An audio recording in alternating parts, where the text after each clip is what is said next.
আসসালামু আলাইকুম রহমতুল্লাহি ওয়া বারাকাতুহু। আলহামদুলিল্লাহ আলহামদুলিল্লাহ ওয়াহদা ওয়াসসালাতু ওয়াসসালামু আলা নাবিয়্যা বা'দ আম্মা বা'দ। সম্মানিত উপস্থিতি, আজ আমরা আলোচনা করব যে কারণে শয়তান এখনো আফসোস করে। অর্থাৎ আপনারা কি জানেন শয়তান কেন এখনো পর্যন্ত আফসোস করে? তাহলে জানুন কেন এখনো পর্যন্ত শয়তান আফসোস করে। শয়তান মানুষের একটি আমল দেখলেই কান্নাকাটি করে, আফসোস করে, কেননা শয়তান আল্লাহর নির্দেশ এ আমলটি অমান্য করেই বিতাড়িত হয়েছিল। তো চলুন শুনে নেই কি সেই আমল। কুরআনুল কারীমের অনেক স্থানে আল্লাহ তাআলা বান্দাকে সিজদা করার নির্দেশ দিয়েছেন। যখন মানুষ কুরআন তেলাওয়াতের সময় সিজদার নির্দেশগুলো পড়েন, সঙ্গে সঙ্গেই তারা সিজদা আদায় করে।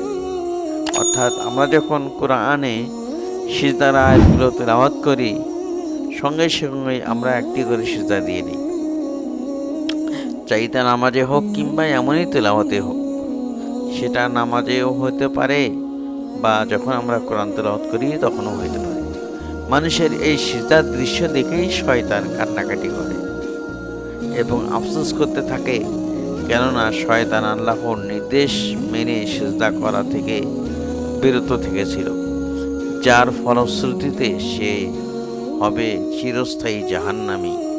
হাদিসে পাকে এসেছে। হযরত আবু হুরায়রা রাদিয়াল্লাহু তাআলা আনহু বর্ণনা করেছেন, আল্লাহ রাসূল সাল্লাল্লাহু আলাইহি ওয়াসাল্লাম বলেছেন, আদম সন্তান যখন কোরআন তেলাওয়াতের সময় সিজদার আয়াত পড়ে আল্লাহর সঙ্গে সঙ্গে সিজদা করে, আল্লাহকে সঙ্গে সঙ্গে সিজদা করে, তখন শয়তান কাঁদতে কাঁদতে এবং একথা বলতে বলতে চলে যায়, হায় আফসোস, আদম সন্তানকে সিজদার আদেশ দেওয়া হলো আর সে সিজদা করলো, ফলে সে জান্নাতের অধিকারী হয়ে গেল। অন্যদিকে আমাকে সিজদার আদেশ দেওয়া হলো আর আমি তা প্রত্যাখ্যান করে হলাম জাহান্নামের অধিকারী।